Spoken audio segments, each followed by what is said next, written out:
think it is, Donovan? A shoe? It's not a shoe. One more guess. It is a Bible. All right, so you will grab a piece of candy. Here, you can grab a piece of candy at the end when we're done with this, all right? So she got this one correct. So that's a great job. We're going to move on to the next one, all right? Next one here. There we go. All right. All right, what do you think it is? And I'm going to get to you for what do you think it is? It is a piece of corn. This one was probably the easiest, I think. Come in here and jump and grab a seat. Make sure you get a seat that has a starts, and there's probably a little bit more seats over there. All right, so you did get that one right, so you're going to get a piece of candy at the end as well, all right? And then, all right, anybody? Sam. It is pasta. This one, I couldn't get this one to be any more difficult, sadly. All right, so you get one. All right, this one I think is harder. All right, we're gonna do candy for these. All right, you have a guess already? Already on a guess on this? What? No, it is not a coconut. What do you think it is in the back? It is not a nut. Let's go with a few more. One more here. All right, anybody have a guess now? What do you think it is? Nope. Nope. Let's do two more. What do you think it is? Anybody? What do you think it is? Nope. Yes, Emery. What do you think? Nope. My goodness, everyone is. All right, anybody got a guess now? What do you think it is? Nope. Garlic? No, not garlic. All right, anybody got a guess now? Carson. Cookie dough. It is cookie dough. It is cookie dough. You can get a piece of candy. Yep. Cookie dough. It's just really zoomed in, really zoomed in. All right. Ooh, anybody got a guess? In the back over here. Nope. What in the middle right here? I think beehive. It is a beehive. It is. It's a honeycomb. There's a bee right there. Awesome. You can get a piece of candy as well. All right. Here is the last one. All right. So we're going to give one guess per tile removed. All right. All right. This one was too easy. It is a basketball. All right. So we're going to start each night, obviously, with a fun game in that aspect. That is the game that we have for tonight. So you guys can get your candy after I'm done teaching, before you guys jump out into your small groups.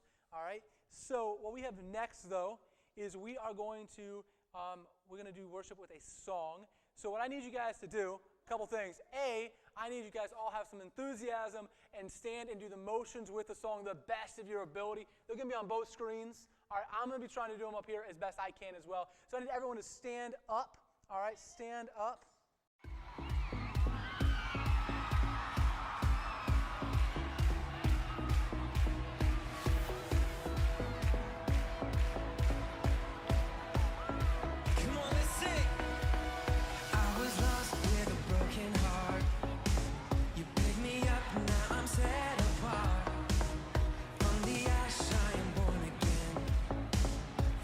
Safe in the Savior's hands.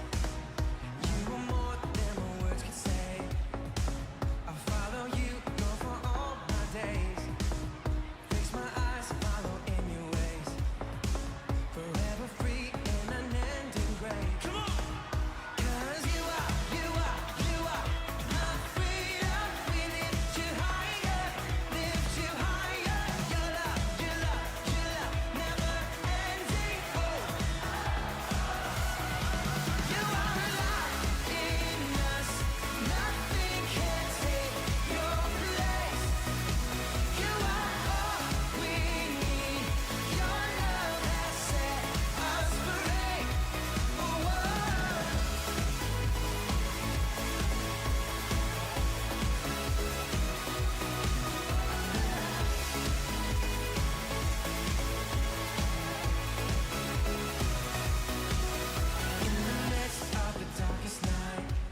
All right, guys.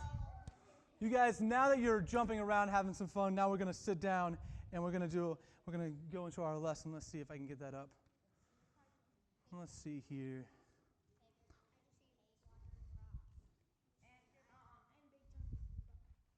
All righty.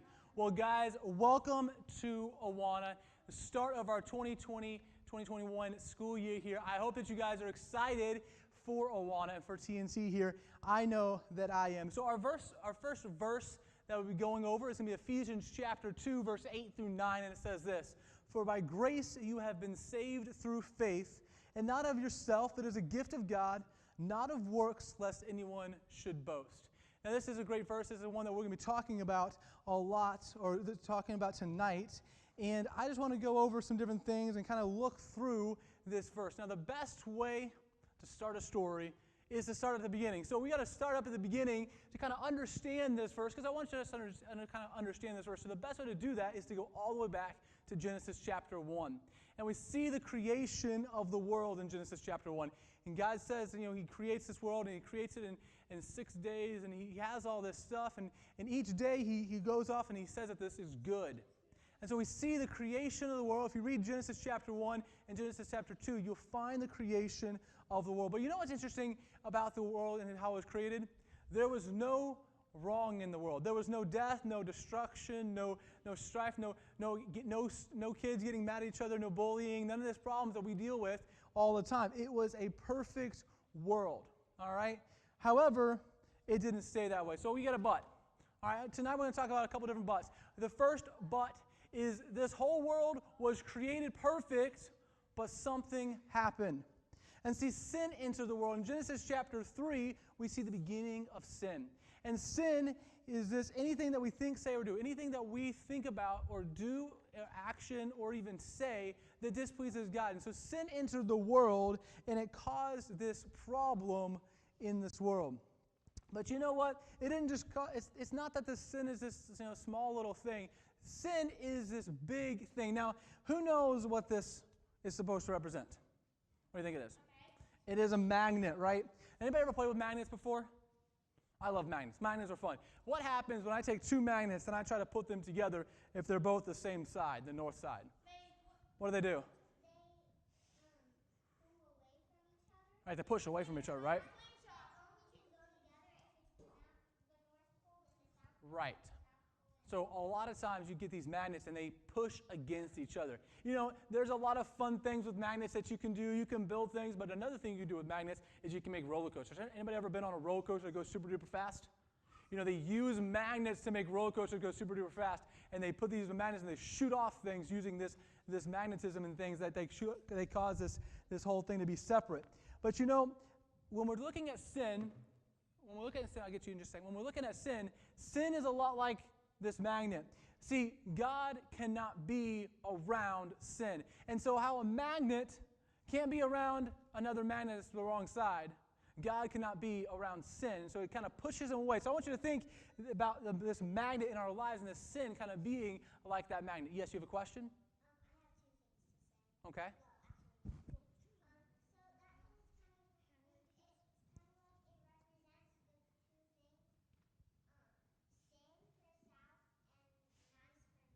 Yeah.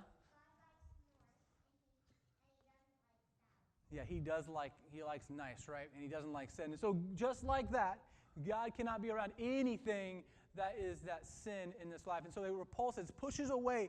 And so when we look at this and we look at this problem, this big but that we have, it's that sin is in our lives. Sin is in all of our lives because of the things that we've done, and because Adam and Eve sinned in Genesis chapter 3, we find this, and it's all in our lives. And what that means is just like this magnet can't be near another magnet like it, we cannot be near God because we have sin in our lives. And so we see this idea here of sin being in our lives. But you know what? God didn't want it to stay that way. So we got our second big but in this story, all right? God didn't want us to stay that way.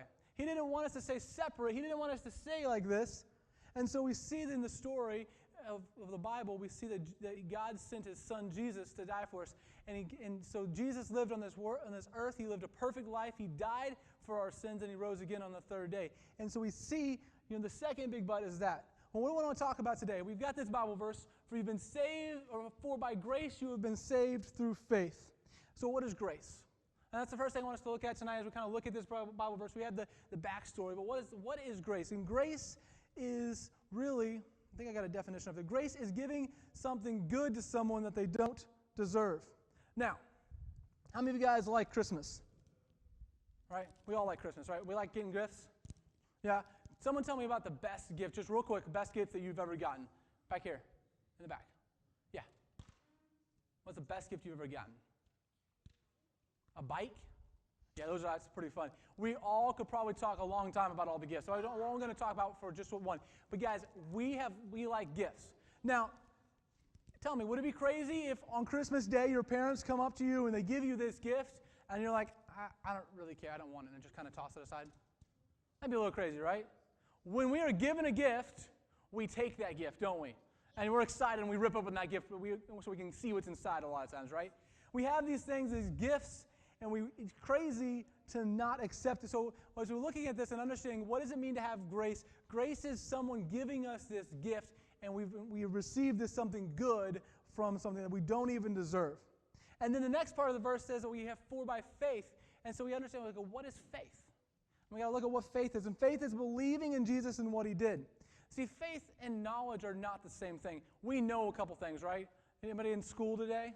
Anybody go to class today? Anybody learn something today? We may have learned in math at some point in time that 2 plus 2 equals 4, right? You guys all agree that 2 plus 2 equals 4, right?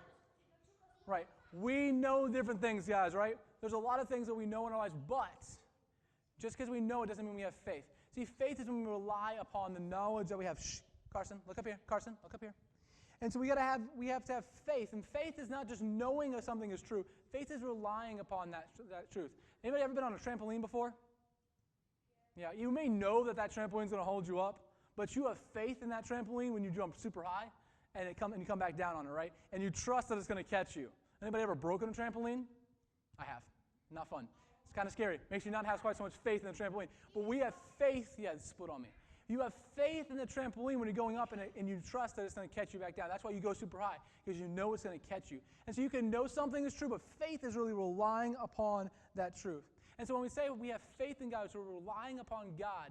And so that's what it means to have this faith. And so we've got this gift. All right, guys? So we've got this gift in our lives.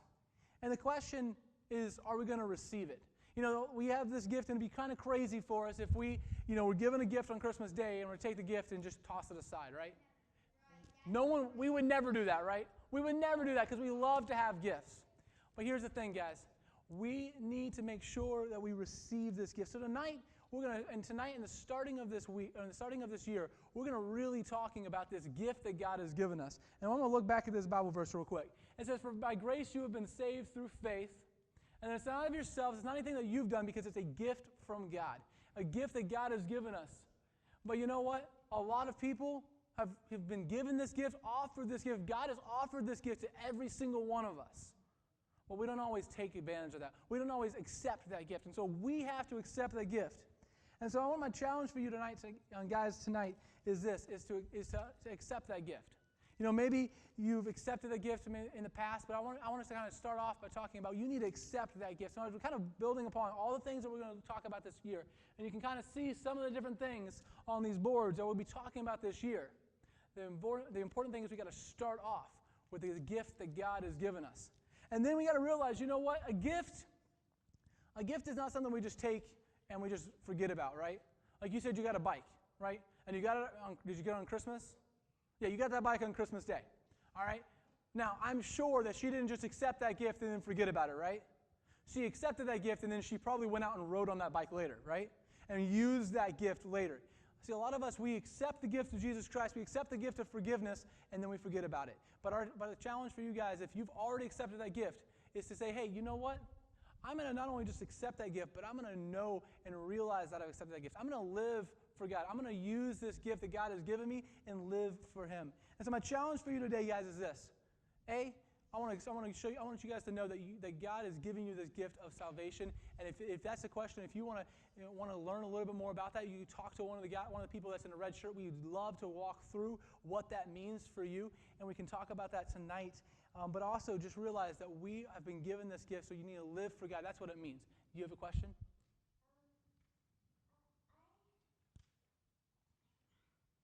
maybe we got a chance to talk to about it later, right?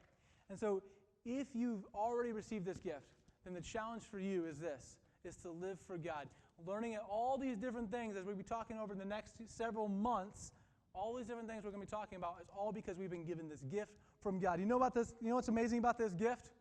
Is no matter how great of a gift that you've received from your parents or from your grandparents or from friends or whoever you've received a gift from, the gift that God has given us is far, far better. It's far, far superior. It's not necessarily something that's really cool here on earth. It's not necessarily something that's really expensive here on earth, but it's something that has eternal value. Because the gift of God is not something like that's like a bike that you have a lot of fun with for a while, but eventually breaks down. It's a gift that lasts forever. All right? We're going to pray, and then we are going to go into our different small groups. All right? Dear God, I thank you for this day. I thank you for everything you've given us. I thank you for the gift that you have given us in Jesus Christ and the salvation that we can have because of him. And so, God, I'm so thankful that we have that. And I pray that we will live for you because we have that forgiveness of our sins. We thank you for everything you've given us. In your name, amen.